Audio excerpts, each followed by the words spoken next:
What is up, everyone? Welcome back to Punching Up. We've made it yet another week. I can't believe it's another Wednesday. I have an exciting show for you today because Howdy Politics is going to drop in later to talk to us about what's going on in Texas. But tonight's guest, very, very special guest, I first met like at a super fancy Florida, and it was where were incredibly high. And we're like, fascism, it's on its way, it's coming. And maybe if we throw money at it, not me, I was on a panel, I was not throwing money at fascism, but everybody else there was like, if we throw money at it, we might fix this problem, and raised a bajillion dollars that night. And the host for that weekend, who kept everybody laughing and raising just a ton of money, and she raises money for causes, LGBTQ causes fighting for democracy.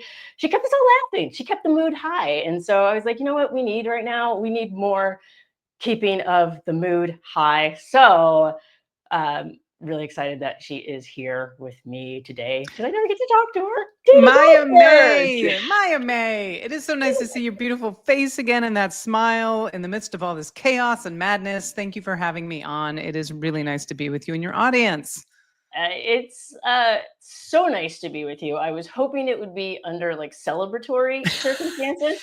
We actually did think that was going to happen. I think the last time we saw each other was at the screening for Will Ferrell and what is her name? Harper Steele's that incredible documentary. That's the last time I saw you with your beautiful daughter. And yeah, that was, I think, pre-election. We thought things were going to go differently. They didn't. And here we are. Yeah. And I promised everybody, I was like, so we had like high hopes, and then we were sad, but we're comedians, so we're going to make tonight fun and funny. That's the goal. But I have to ask, we were going to throw all this money at fascism, and then did it fail? Did the money fail? What happened? No, the money didn't fail. There's so much, and I hate to say this because everything is really bad right now, but there are some good things that have been happening around the country. They're just not getting as much attention because all of the really bad things are taking the spotlight. So just know that when you do donate to these organizations, whether it's for trans right or abortion access or LGBTQ causes or, the right to vote and protect our democracy, there are people that are putting that money to good use. And if we think that that's not the case, that's where we're going to lose, because I'm going to tell you right now, the other side is bankrolled for billions of dollars. So if you can make a difference somewhere and you have a cause you believe in, definitely continue to donate. But there's so many ways that each of us can fight back during this time, and that's just one of them. It's just one of them. It's one. And I think we have to fill the coffers. Like, that's important, right? And even now when I get a fundraising text, I do get a little like, but what did you do with it last time? So my question to you is like, how can we be more effective? How can Democrats, progressive organizations be more effective? Because I feel like with comedy, we have to be effective. It doesn't work. People don't laugh. They don't come back. So that's 100%. And part of it is trying to take away our joy right now. This, this flooding the zone, the chaos since the election has been intentional. They want us to get exhausted. They want us to wear out. So self-care more than anything right now, when people are like, what can I do? I'm like, you can take care of yourself, because if you're exhausted and you can't get to the front lines, then honestly, we've lost a soldier. Like, I don't mean to say it like that, but it's true. So these organizations, there are some that are doing it better than others. I think those of us that are still in the fight have these incredible nights awarding people in the community. And there's always going to be a fundraising component of that, because these organizations have also, have the threat of federal funding being pulled now. And the anti-DEI bullshit that's going on from the government that has not worked out for corporations, by the way. I mean, Target's CEO is stepping down because they're losing so much money. So please know that, like, where your dollars matter, whether it's an organization or a small business, your wallet speaks during this time. So make sure that you're checking out where your money's going to. But I have to agree with you when I get these fundraising texts from these people that I did not give my phone number to. I'm like, oh, you guys are just passing this shit around, huh? Like Julie's number in a bathroom. Maybe we can just keep it to where we're going. I'm dating you, you're dating me. I did not give you permission to give my phone number out to 45 other people. You're like, oh my God, it's polyamory around here. Yeah, I don't need it. I'm good with monogamy. I'm good with, I donated to this candidate and I would love to get a text from them to time. And if I want to donate to another candidate, I absolutely will. But in this time, and I hope that there's some people watching that agree with this, whether you like Newsom, whether you don't like Newsom, his response right now, and it's not him, and I want to make that clear, it is a Latin woman named Camille, a young girl that is kicking ass on this rapid response team. And there's going to be some missteps, but I tell you what, right now, they are showing the other side how ridiculous they sound through all of the tweets and all of the AI and all of the things for sale. And so I think right now we need more fighters like the comms team of Gavin Newsom. So that is my opinion on that. Yeah, I think that's the thing. It's the holding the mirror to what they're doing makes it very difficult for them to fight back. And so here's the thing about it. I think we have those. I want to pull up the tweets in a second to talk about Gavin Newsom's tweets. Oh, so good. Or Camille Zapata's tweets, Yeah. as you said. But before we get those up, you talked about the need to sometimes take a break so people don't get burnt out. I think I'm actually noticing that frequent breaks. I think when we say breaks, sometimes people think like, oh, you'll charge hard at for weeks at a time. And I'm not seeing that anymore. I'm seeing I need a break every couple days. Oh, yeah. That we're not built for this, Maya. We're not built for this. Like none of our nervous systems are built for fascism. I mean, when we came, you know what I mean? Like we thought because of where we were born into a democracy. This is wonderful. This is going to work for the people. And so what's happening right now with our nervous system, and also so many of us are really good people going, why are the worst people on earth getting away with everything? And then all of that starts to boil up within your system of like, is there no rhyme or reason to this? Is there no such thing as karma? Is the universe not looking out for us? And we have to be our own saviors. We always do. And so I understand that people are getting tired, they're getting frustrated, but you cannot give up in this. Other countries that have been under fascist rule are better at this than we are because they've been going through it much longer. We're babies. We're baby fascists. The people over there are stupid fascists.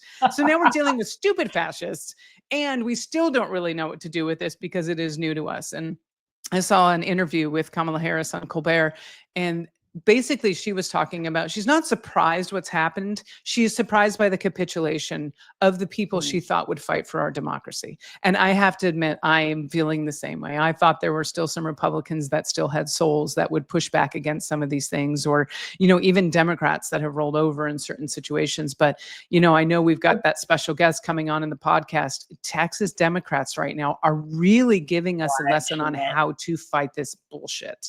They're crushing it. And so while a lot of us haven't had to deal with fascism, there are communities, marginalized communities that you and I are both a part of that have had a taste of fascism in the past few decades. And so there's a lot to be learned from marginalized communities, which is why I think like the Camille Zapatas of the world do know how to clap back in ways, because we're experienced in that. Do you think people need to do more to learn from? Yes, you don't even have to finish the question. The answer is yes. If you have not sat down in a room full of Black women to understand the coalitions that they have built over the last 3 decades, 4 decades, 5 decades, they've been doing this a long time because obviously they've had to. They were the last women to get the right to vote. Even when white women were getting the right to vote, it was Black women that were still being put on the sidelines. This has been a consistent thing. So yes, I think a lot of people can sit and learn from talking to someone who is building one of these grassroots coalition, who has been fighting on the front lines. Talk to an elder LGBTQ person who's been doing this in Stonewall. And it also gives you hope, a little bit of hope gets reinvigorated when you're like, okay, we've been at some of these places before and we've gotten through them, because a lot of the younger generation are like, we've never seen anything like this before. And we're like, oh, honey, let me tell you about 1945. You know what I mean? So I do think that people could learn from sitting and having conversations with marginalized communities to hear their stories and to understand the resilience of these communities and what we've been through and what we're going to continue to go through. Has it gotten harder? Because as a comedian, a lot of your audiences are people who are impacted by a lot of this legislation. Now, marriage equality is under threat. What's the vibe that you're getting from your audiences and people you're just interacting with in general? That's a good question, sweetheart. I just had 2 sold out shows in San Diego at a beautiful historic LGBTQ theater. It's small, black box, but it's called the Diversionary Theater, 100 seats. And I sold out a couple shows, but we were in community. And so a lot of these audiences are thirsting for humor and thirsting for someone to find the humor in all of this horror, because it is. And that's how we get through this. That's how comedians make people laugh. They connect things, they connect dots that maybe other people don't connect. They also bring levity to situations that are very hard and very heavy. And fascism is one of them. So my audiences right now, it feels like it's group therapy. Like we get to be in this safe environment with each other. And I intentionally do that. That's why I book small theaters, or I do a one night at a club somewhere where everyone knows where they're going. Like, sure, other people can get tickets, but most of the people know who they're getting a ticket for and what they're expecting. And if you follow me, like on my Instagram, if you don't, it's DG Comedy. But if you follow me on my Instagram, you'll see some of my videos. Like, there's no bait and switch. You know who I am from a public persona, and that's the stuff you're going to get when you come see me. And I think more than ever, a lot of people are just appreciating, because if people and everyone were honest with themselves, they would admit what's going on is not okay. They would admit that what's going on is way farther than what they ever voted for, even on the other side. They will admit, and I'm talking about the majority of people, not all. I think there's a population of our country that is brainwashed and lost, and lots of it's a lack of education. I blame Fox News. I blame The Apprentice. I blame a lot of things like that from the past. But yeah, I think that right now more than ever, the audiences are craving laughter. And even in the face of all of this bullshit, to take those subjects and be like, this is the absurdity of what they're trying to do. You've got Kim Davis, who is trying to take a case to the Supreme Court to overturn marriage equality because she wants to argue the sanctity of marriage when that bitch has been married 4 times, has children from 2 different marriages, but she's got a problem with the sanctity of marriage because of the Bible. Miss me with this bullshit. Just miss me with it. I can't. Yeah, but apparently not Mrs. We can't Mrs. anybody Right. with the bullshit. I know. It's, and I think a lot of people didn't think it would get this bad, even on the left. Obviously Yeah. people are saying, "Oh, this isn't what I voted for." Some people are admitting to that, but the fact that we have reached the point where Gavin Newsom's press account has decided to fight back. We finally have these tweets, so this is my segue into bringing those back. Perfect. The fact that we are at that point where this is political discourse now. This is how the game is run. Liz, this was one of my favorite ones. Now, I was a little hurt when I first started reading this. I was like, hey, is this personal? But it wasn't. It wasn't to me. It wasn't to Dana. It was to Ding Dong Perino. Keep it moving. Could you imagine? He just starts saying, well, and that's the thing though, because Trump singles people out individually. People just wake up and find that their inbox is flooded saying, hey, Trump tweeted about you. So, yep. Looking at these, as many know, Donald Taco Trump, author of The Art of the Deal. These are so funny. And this is now, we saw with the press statements that Kamala Harris's campaign has done. Did you ever think comedy would play such a strong role in politics like this? It's the only way to get through this. It's the only way to reach people. The way and you know this too, the way I connect with a human being that may think they have nothing in common with me is to make them laugh. If I can make someone laugh, I can get them to have a conversation with me, and I can get them to some discourse. If I can make them laugh, it breaks down barriers. And so for them to be using humor, even though the other side is like, you all sound ridiculous, at least I think the Democrats are like, thank you for bringing some levity back into this. Thank you for fighting back in a way that actually seems to be getting under their skin. Because that's the point of all of this, is to get under their skin. And it's working.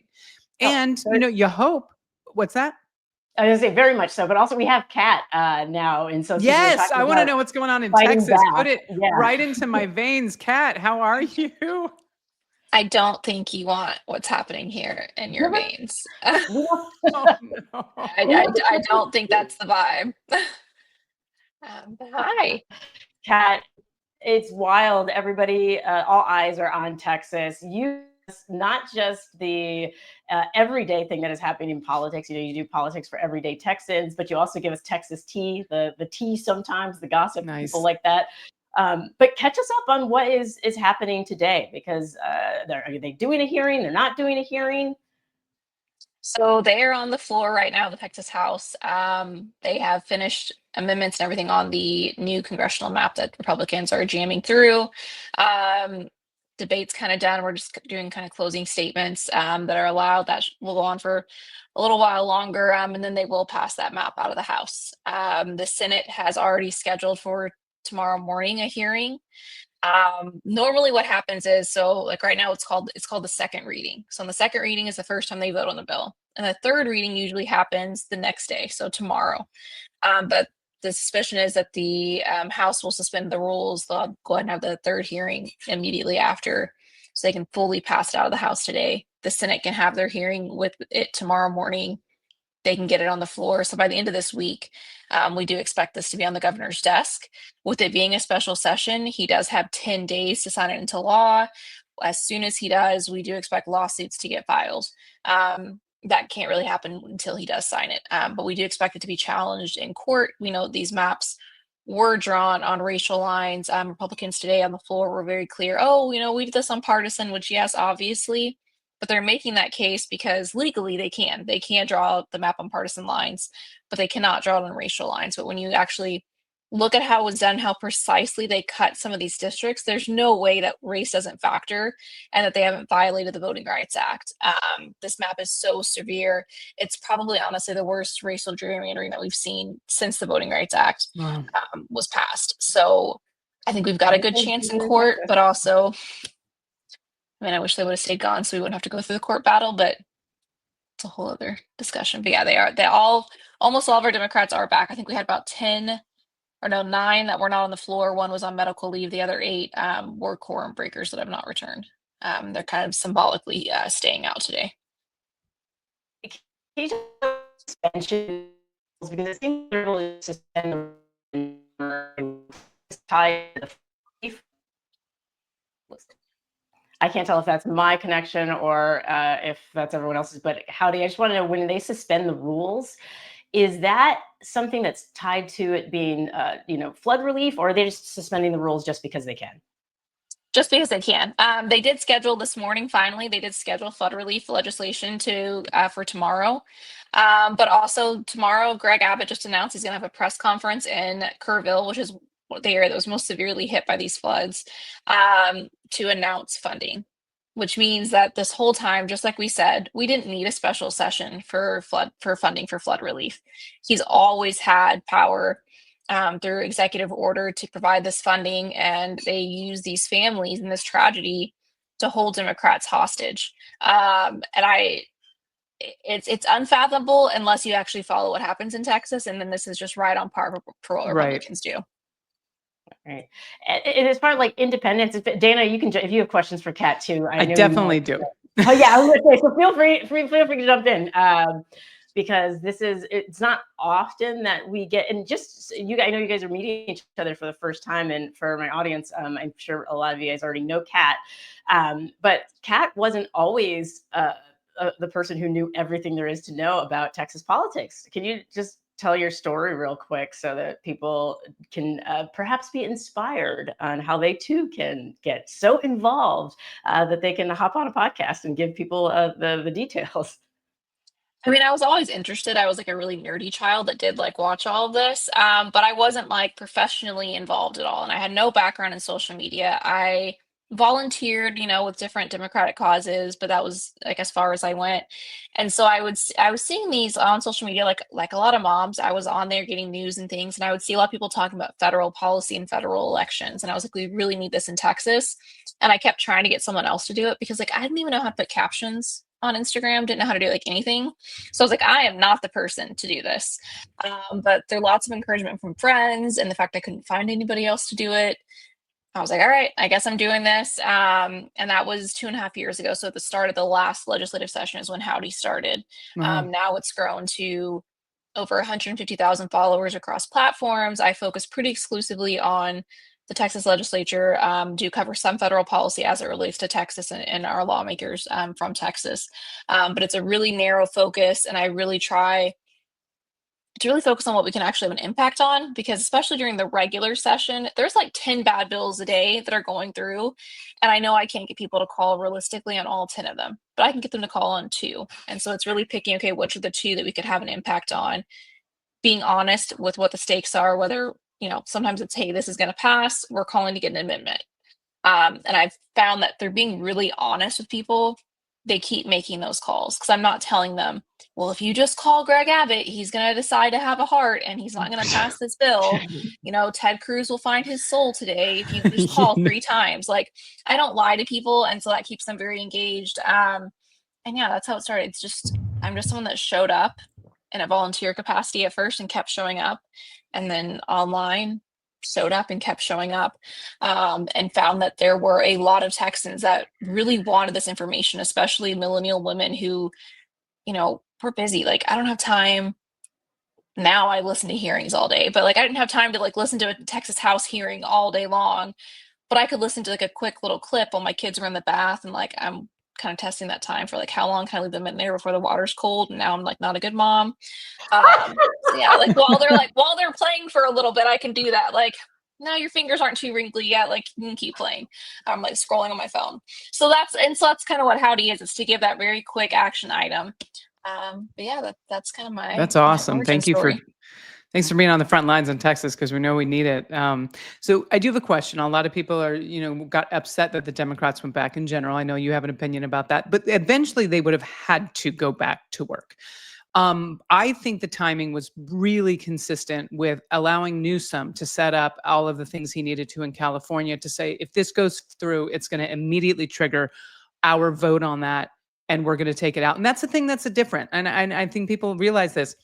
California is trying to give it to the voters and stay with the Constitution. Texas is actually not giving this to the voters. They're making special rules and just deciding on their own what the map should look like, which is even more horrifying. They are taking away your democracy and your democratic right to vote on something that's going to affect you. So I hope people realize when they're like, oh, California, it's not scrupulous either. So if they do something wrong, you do something wrong. No, we're following the Constitution. We're following the way the legislature set this up.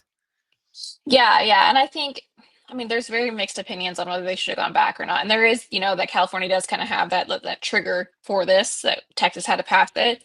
But I do think, like, just being really honest, like how I would chat with Maya, there was an option that if we would have stayed out for 100 days, okay, there's a good chance that we could have actually, because of filing deadlines, the thought was that we could have beat this from going through. I didn't know that. This is still kind of like iffy on if that would have worked. Could Abbott have laterally moved those filing deadlines? It's a little bit squishy there. The bottom line, though, is we did not have 100 members. That some of them did have very valid reasons for why they could not be gone for 100 days. Right. They're part-time legislators. They make $7,200 a year. A lot of them care for elderly parents, or they're the sole caregiver for a child. Lots of different reasons why they, we had some that needed to come back. And so since we did not have the numbers that needed to be gone for the length of time it would have taken, for the minimum length of time, the next best thing was to look at that timeline, like what you're talking about, that timeline for California to trigger their legislation, and also for us to go fight this in court. And what the lawyers have said was, we need to get this passed if we're going to fight it in court and have time to get an injunction put in before those filing deadlines come. Our filing deadline is December 8th.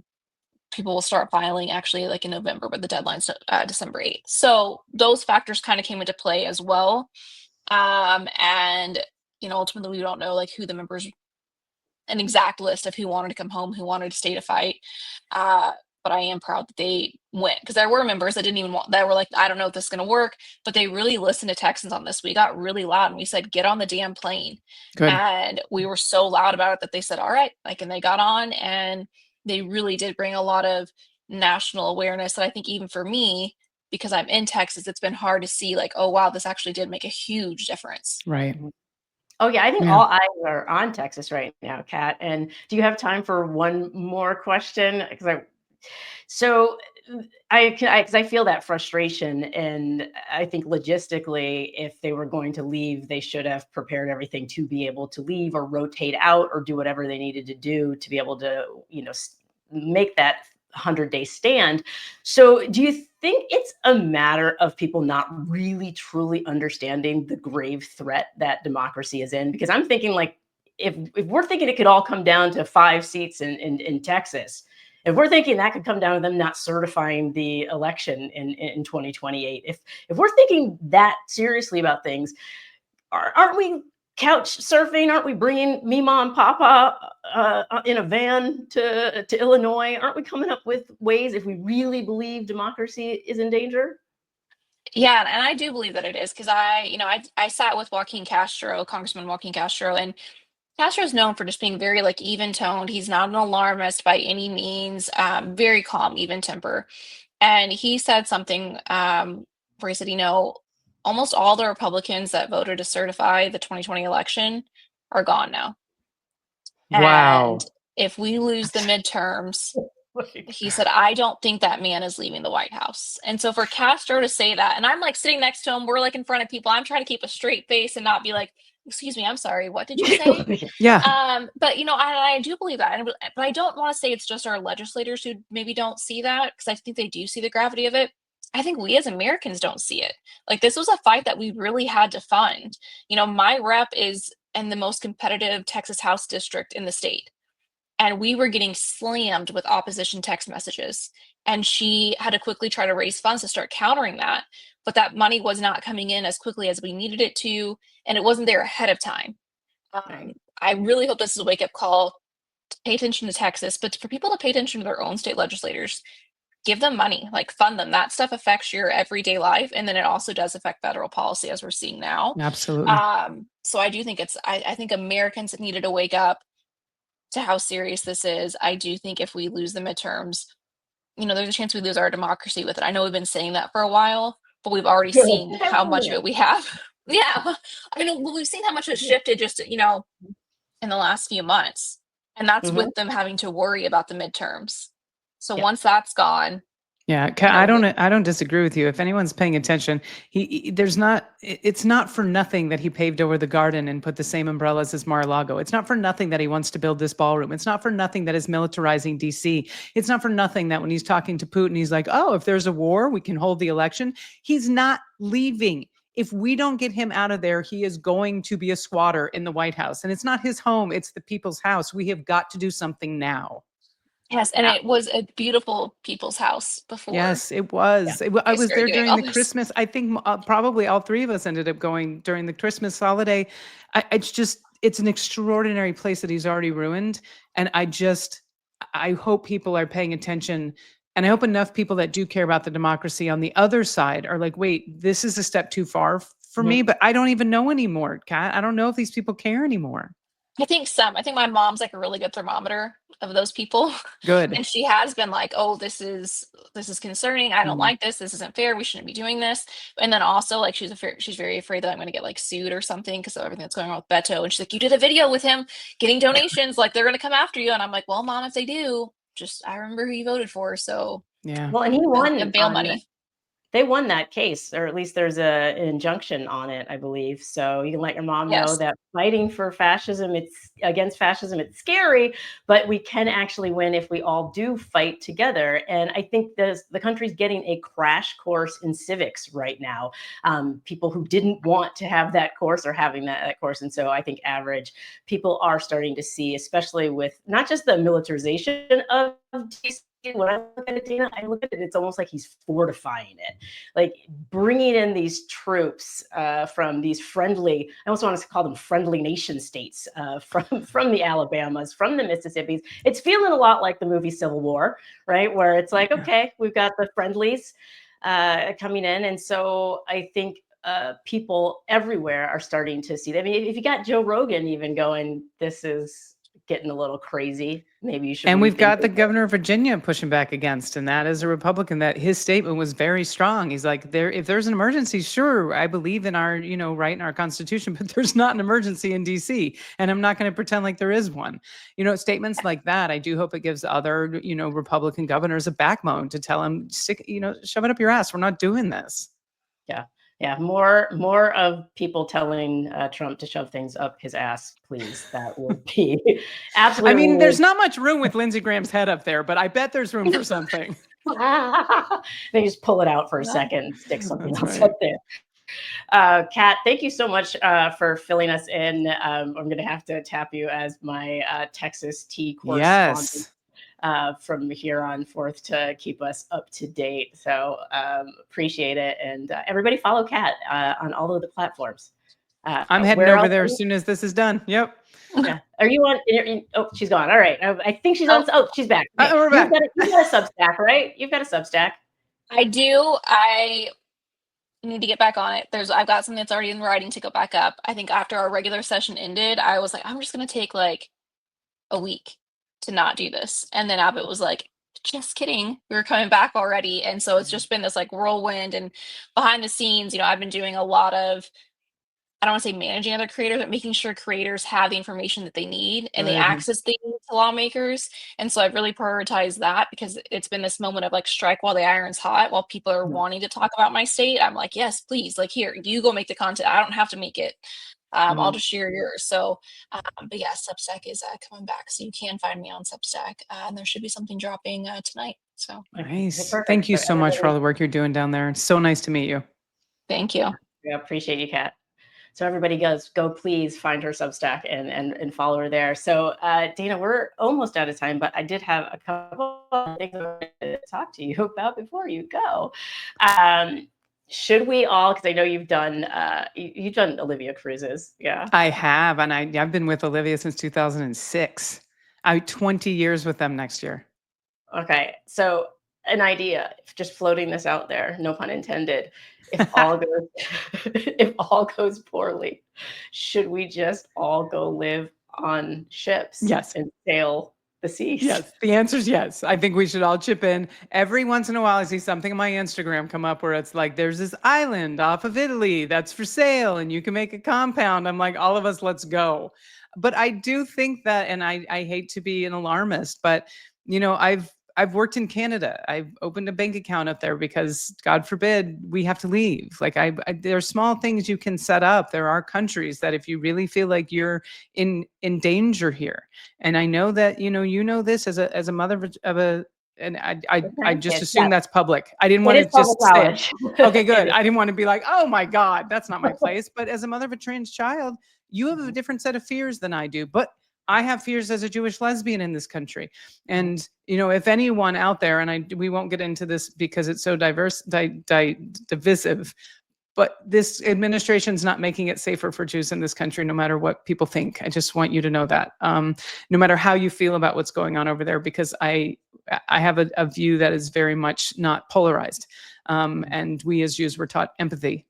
It's part of our religion. But we have an administration that pretends like they are protecting us, and they're actually making more people blame us for things that are not our fault. So there are scary situations. And yes, I think if you have an opportunity to look into another country that is friendly with dual citizenship, Portugal, I've heard, is very lovely. Yeah, I was going to say that. Yeah, but it's not, I don't think we're jumping the shark with this. Make sure that you're set up, even with the things with marriage equality. If there's an LGBTQ person watching this and you are legally married and you happen to live in a red state, Under the Desk News has put up several things about the 10 documents that you need to make sure that are in order.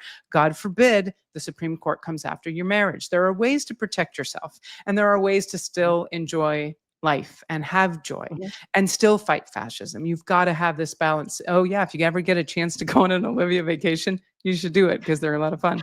And I'm there to make you laugh. So there you have it. We're all getting on the cruise ship, and we're just going to do it because we can fight for democracy from the cruise ship. As far Absolutely. I've never actually gone on a cruise, but I'm ready to. They also have resorts on the ship. Yeah, if you don't like boats, you can just go to an all-inclusive resort for a week with a bunch of LGBTQ plus women. You and your daughter could go together. You'd have the best time. Oh my God. Okay, we're trip planners now, y'all. This is what I'm going to talk about. My final statement is about our trip planning. We're just turning this into you got to multitask right now. You do. What else you got for me? So that, and then as a comedian right now, do you feel like looking to 2028, people have floated the idea about Jon Stewart potentially, and okay, sure. But what is the role of a comedian now that it feels like there is this, because of Trump, there's this overlap where it's almost like you have to be an entertainer, not just somebody who wants to govern. Yeah, there is. I hate to even say that, but it's true. There's this like flashiness. Well, hold on a minute. I don't want to fall into that because I think there is a massive voting bloc in middle America that doesn't like the celebrity. And I think it's one of the things we did wrong, honestly, in the last election. I think Kamala Harris did an incredible job with the runway she had with 100 days. But in the next election, I don't want to see Beyonce on stage. I don't want to see the Taylor Swifts on stage. I want to see Joe from middle America who lost his farm. And I want him on stage with whoever is giving that. I want Lisa down in a red state whose parents lost their Medicaid because of this awfulness. I want to really be able to reach those people that don't feel like the celebrities talk to them. And I don't think Jon Stewart would fix that. You know, I just Which is don't. unfortunate because he has pushed through legislation, right? I remember That's with true. That's true. 9/11. So he, you know, because I was looking at him, I was like, he looks presidential, and sometimes for Americans, that's That's a what lot of it. Hey, looking I'd vote for. for him. I think, honestly, I think because you're right. We talked about, you know, that's a great example of like the 9/11 stuff and the firefighter legislation to make sure people from ground zero is taken care of. Jon Stewart's done incredible things. He's a very smart man. He's an incredible orator. He's very funny. I mean, if he really wanted to get into politics, I would 100%, if that was our guy, I would back him.